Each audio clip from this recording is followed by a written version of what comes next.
Buenas a todos y bienvenidos a el episodio número 9 de El Junto. En este episodio vamos a comentar el capítulo 9 de Contra la Democracia de Jason Brennan. En este capítulo comienza diciendo algo en lo que no nos solemos parar a pensar y que quizás no esté implícito en nuestra cultura, pero sí está algo más implícito en la cultura estadounidense.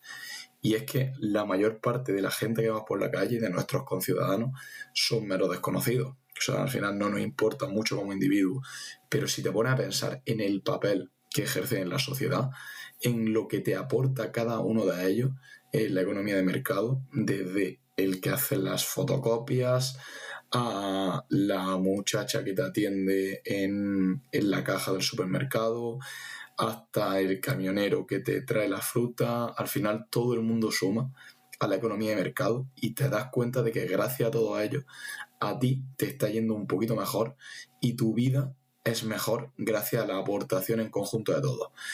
Cada persona tiene un pequeño efecto en nuestras vidas del que no nos damos cuenta y al fin y al cabo estamos mejor con esa persona que sin ella. Sin embargo, la política tiende a cambiar esto. Y es que la política hace que tendamos a dividir el mundo en dos tipos de personas, gente buena y gente mala, los que están conmigo y los que no lo están. Es especialmente extraño que la discusión política sea tan acalorada sabiendo que la diferencia entre partidos es mínima. O sea, la diferencia entre el PSOE y el PP es de un 3% en el impuesto sobre la renta, las medidas son prácticamente iguales, piensan lo mismo en el 90% de los temas y no debaten cuestiones profundas del sistema, sino que ambos aceptan el sistema y quieren cambiar algo pequeño dentro de él. O sea que no hay mucho de diferencia entre los dos partidos más grandes. Se debate, ya digo, entre aumentos de impuestos muy pequeños, si aumentar el salario un mínimo en euros, si debemos aumentar las pensiones un 1%, etcétera. Y con esto es suficiente para que estemos tan sumamente divididos como sociedad. Resulta que se hizo un estudio donde se elaboraron currículum básicos y uno de ellos era claramente superior a otro. Y además, en estos currículum etiquetaron al azar a los candidatos al puesto como republicanos o como demócratas, es decir, como de derecha o de izquierda en Estados Unidos, pertenecientes a un partido u otro. Y también etiquetaron al azar si estos candidatos eran mejores o peores. Y al mismo tiempo establecieron los evaluadores de estos currículum que si eran republicanos convencidos, moderados, independientes o demócratas convencidos, moderados. Básicamente, demócratas convencidos moderados iban a evaluar a diferentes sujetos que podían ser republicanos o demócratas. Y republicanos convencidos moderados iban a evaluar también a diferentes sujetos que iban a ser republicanos o demócratas. Algo interesante de este estudio es que no se estaban eligiendo candidatos políticos, solamente se le preguntaba qué candidato sería mejor para un trabajo en el sector privado. Pues bien, resulta que el 80% de los evaluadores demócratas escogió el demócrata, independientemente de si era mejor o peor, y un 69% de republicanos al republicano. Incluso cuando el candidato republicano está obviamente más cualificado, los demócratas lo escogían hasta en un 70% de las ocasiones. Esto es un comportamiento bastante irresponsable y corrupto, pero es exactamente la clase de comportamiento que uno podría esperar de los hooligans, que como hemos visto en los primeros episodios, concretamente en el 1, los hooligans son aquellos que van con un partido político a muerte como si fuese un equipo de fútbol. Otros experimentos han demostrado que la política es más divisiva incluso que la raza.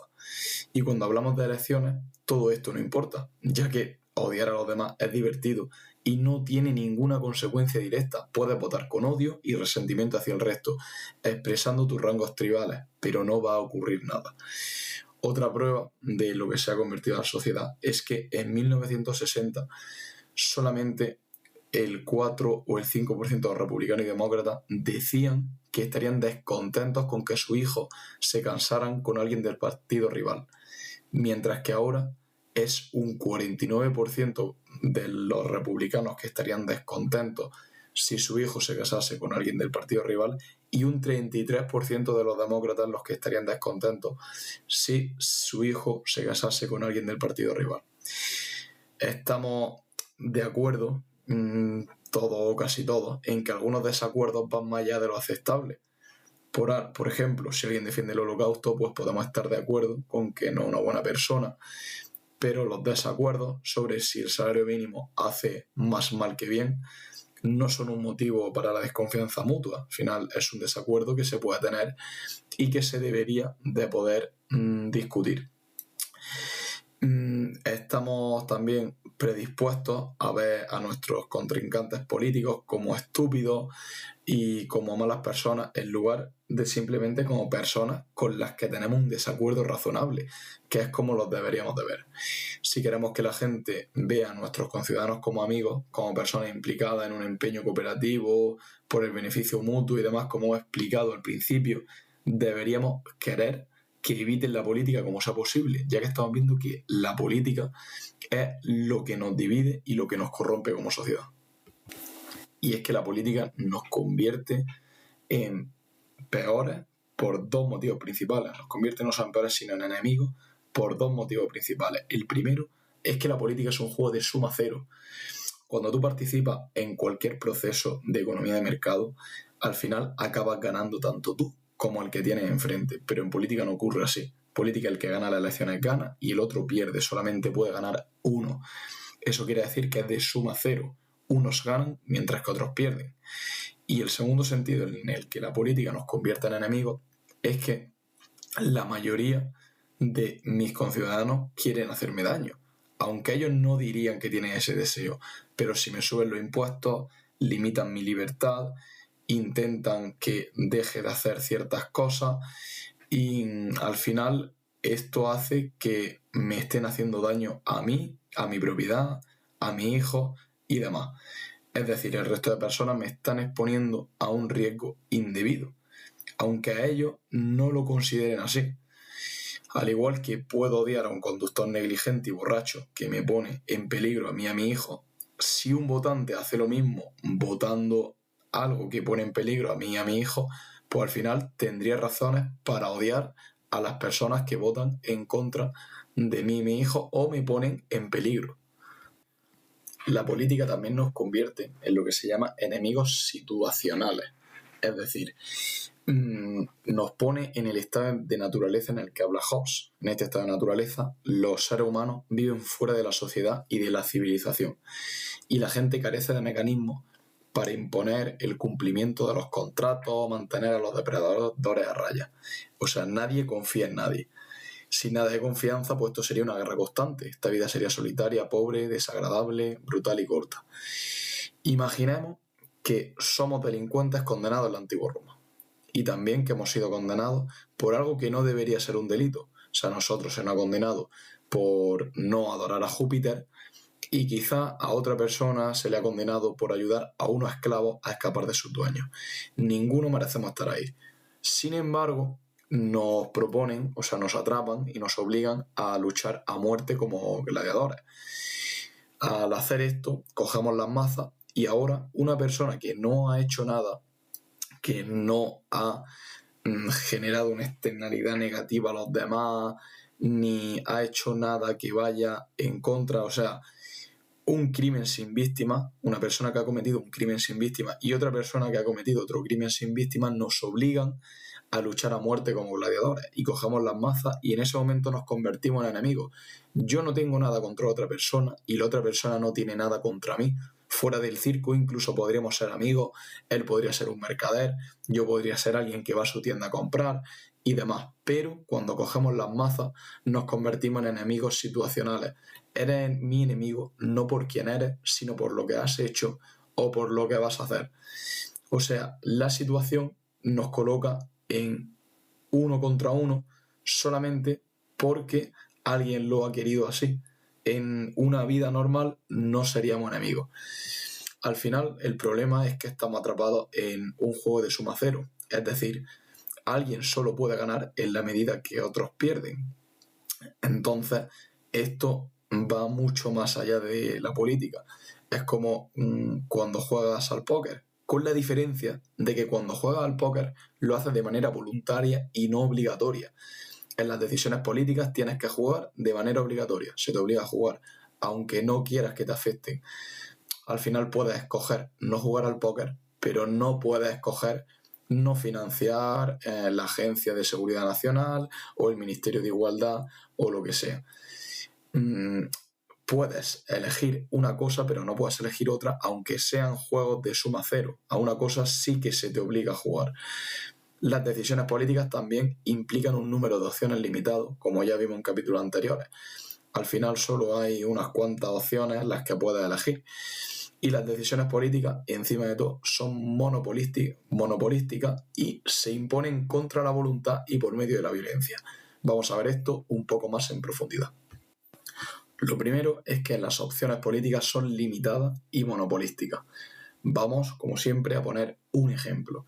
Y es que imaginemos que vamos a comprar un coche. Pues al final, cuando compras un coche tienes muchísimas opciones. Tienes diferentes precios, características, tamaños, formas de propulsión, etc.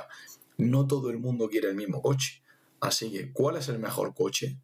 Pues a esta respuesta todo el mundo te responderá de una forma diferente, porque no hay una respuesta verdadera, ya que depende de la persona. Y si en lugar de preguntar cuál es el mejor sedán, preguntamos cuál es la mejor sociedad, o cuáles son las mejores instituciones, o mejores leyes, o quién serían los mejores líderes, pues al final tampoco habrá una razón para pensar que hay una respuesta idónea para todo el mundo.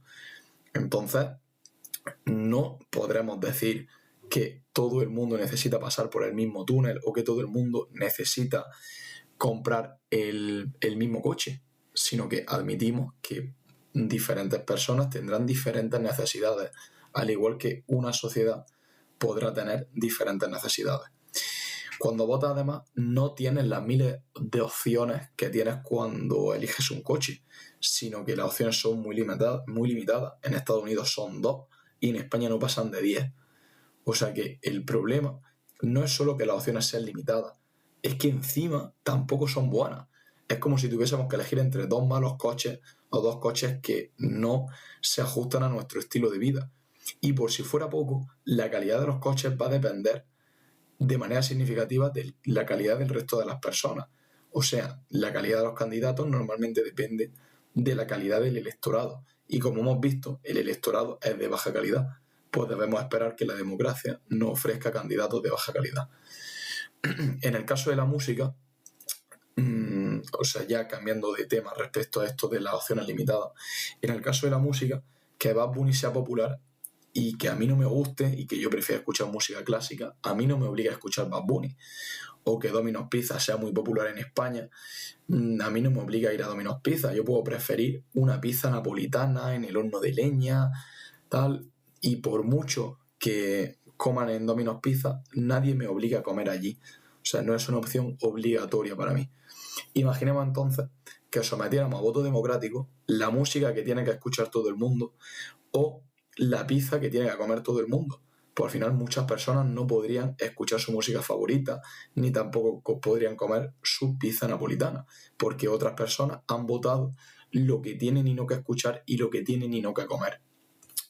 La política toma un continuum de posibilidades y lo convierte en un pequeño grupo de resultados específicos. Se elige entre este tío y este otro. Y una vez que se elige, se impone a todo el mundo por igual. Entonces hay gente que se ve muy afectada. Una pérdida electoral es la pérdida de una posibilidad y hace que se fabriquen problemas que previamente no existían, como si debemos enseñar a los niños en la escuela la teoría de la evolución o el creacionismo, cosa que no existiría de no ser porque alguien la quiere imponer a otras personas. Tenemos claro también que las decisiones políticas son muy limitadas, pero es que también son monopolísticas. Una vez que se ha adoptado una decisión, ya solo queda esa opción, todo el mundo tiene que aceptar, no se puede cambiar. No es como un coche que puedas vender y comprar otro más afín a ti, sino que tienes que aceptarlo sí o sí. Y fuera de la política, normalmente no importa demasiado que tú tengas unos gustos diferentes a los míos. A mí me da igual que a ti te guste un cantante, a mí me guste otro, o que tú prefieras ir a comer pizza y yo a comer kebab, sino que en la política, que a ti tú tengas una decisión o tomes una decisión y yo tome otra, puede ser que tu decisión vaya en contra de mi vida, de mi forma de vivir, o incluso de, por ejemplo, si votas que hay que subir los impuestos a ciertas rentas y demás, y yo me hallo en esas rentas, pues al final tus decisiones políticas interfieren en lo que yo voy a ganar a final de mes. O sea, hasta ese punto puede llegar la política. Cuando convertimos todas estas decisiones en cuestiones políticas, tus preferencias, que son distintas, se convierten en una fuente de verdadero conflicto, ya que para que tú te salgas con la tuya, tienes que impedir que yo me salga con la mía, cosa que no ocurre cuando elegimos una pizza o cuando elegimos un coche. Además, estas decisiones se imponen contra la voluntad del sujeto, o sea, te obligan a hacer, no te aconsejan que sigas las reglas o que pagues más impuestos, sino que te obligan. Y cuando alguien dice que debería existir una ley que exigiera tal, lo único que quiere decir es quiero amenazar con la violencia a la gente que haga X. Decir, por ejemplo, los restaurantes deberían ser obligados por ley a poner los datos nutricionales en sus cartas es igual a decir defiendo que se use la violencia contra los dueños de restaurantes que no pongan los datos nutricionales en sus cartas. Y decir, por ejemplo, que en los bares no se debería de poder fumar, deberían ser obligados por ley a que no se fumase, como ocurrió en España en 2006, sería lo mismo que decir defiendo el uso de la violencia contra toda persona que fume en un bar o contra todo dueño que permita que se fume en su propiedad. Y por todo esto tendemos a crear lazos, mejores lazos, con los que son de nuestra misma opinión política y creamos menos lazos con los que no lo son. Cuando los grupos de gente salen de sus casas, escuelas y empiezan a donar dinero, a hacer campañas, manifestarse, a votar, etc., no solo defienden distintas ideas, sino que están trabajando para imponer su idea o para convencer de su idea a quienes no están de acuerdo con ellos. Estamos limitados a X opciones y una vez elegidas tenemos que tener en cuenta que quedamos atrapados en esa opción y luego esa opción se impone con violencia. Si estás en el otro equipo, estás casi literalmente tratando de obligarme a que me doblegue a tu voluntad y por ello tengo motivos para sentir aversión por ti. Es algo que es completamente normal. Todos estamos de acuerdo en con frecuencia el alcance de la política debería ser menor. Los políticos se deberían de meter menos en nuestra vida y las decisiones políticas en general no deberían de entrar tanto en nuestra esfera privada. Todos o casi todos tenemos claro esto. Y al final tenemos que tener en cuenta que aunque tus intenciones sean buenas, en la práctica puedes hacer mucho daño. Y aunque tú creas que un niño que se está ahogando, eso se va a solucionar echándole agua en la cara, pues tu intención puede ser buena porque tú buscas solucionar, pero al final no llegas a un resultado benévolo, ni ayudas a ese niño, ni en el caso de subir el salario mínimo ayuda a los más pobres, sino que los perjudica, etc. Entonces tenemos que entender que al ser la mayoría del electorado ignorante, por mucho que quieran hacer bien a la sociedad, no van a conseguirlo, porque sus intenciones pueden ser buenas, pero sus medios no lo son y sus resultados son mucho, mucho peores. Y bueno, aquí quiero dejar este capítulo 9 o este episodio 9 en el caso del podcast y quiero hacer una pequeña reflexión sobre el libro después de haberlo leído al completo. Me ha gustado bastante el libro, me gusta la forma en la que ha abordado todos los problemas relacionados con la democracia y sobre todo cómo ha contraargumentado punto por punto todos los argumentos en favor a la democracia, republicanismo y demás. Y sobre todo, lo que más me ha gustado de Jason Brennan es su capacidad para poner ejemplos y para hacer símiles de la democracia comparándolo con otras cosas. Por ejemplo, el ejemplo de la guitarra o el ejemplo del coche son ejemplos que me han gustado bastante y que hacen que se entienda mucho, mucho mejor todo y que este podcast haya podido ser así, que dentro de lo denso que es y que al final es filosofía política, pues me ha gustado bastante que salga tan fluido y no sea como otros no como otros podcasts, sino como otros libros de filosofía política que son bastante más densos. Ya digo que dentro de ser mis primeros episodios en un podcast, creo que habrá muchos más, ya que considero necesario que nos cuestionemos muchas cosas sobre la sociedad, sobre filosofía política y demás.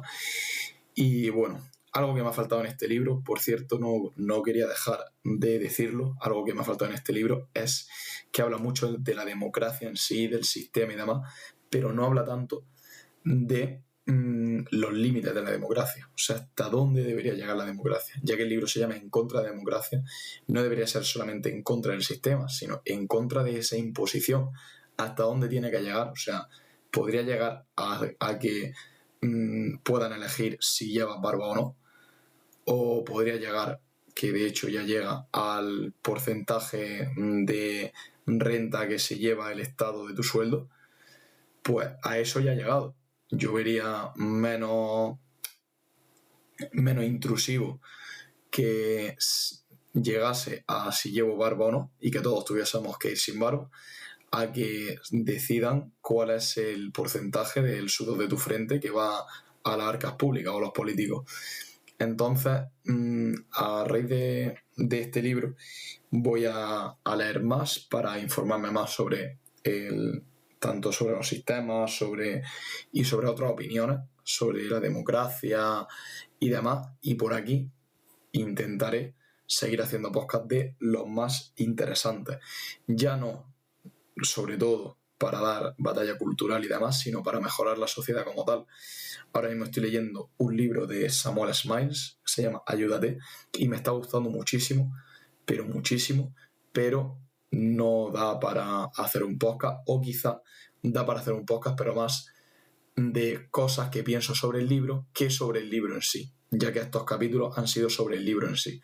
Por ejemplo, también quiero hablar sobre el proyecto de perfección moral de Benjamin Franklin, y de eso no hay un libro escrito, o sea que sacaré sobre los escritos de Benjamin Franklin, sobre el libro de Walter Isaacson de su biografía, etcétera, y juntando todo eso haré un podcast sobre ello. Pero como al no haber un libro como tal, como ahora estoy haciendo con el libro de Jason Brennan, pues será un podcast más dando mi opinión sobre ello y diciendo qué fue, cómo lo hizo, etcétera, por si a alguien le puede ayudar en algún momento. Y bueno, hasta aquí este episodio, no me retraso más, no me enrollo más, y nos vemos en el siguiente, que no sé de qué libro va a ser, ni de qué va a ser, pero estoy seguro de que va a ser un paso hacia adelante, tanto para mí como lector y ahora persona que graba vídeo, tanto como para vosotros, que aprenderéis algo interesante, estoy seguro. Nos vemos en el siguiente.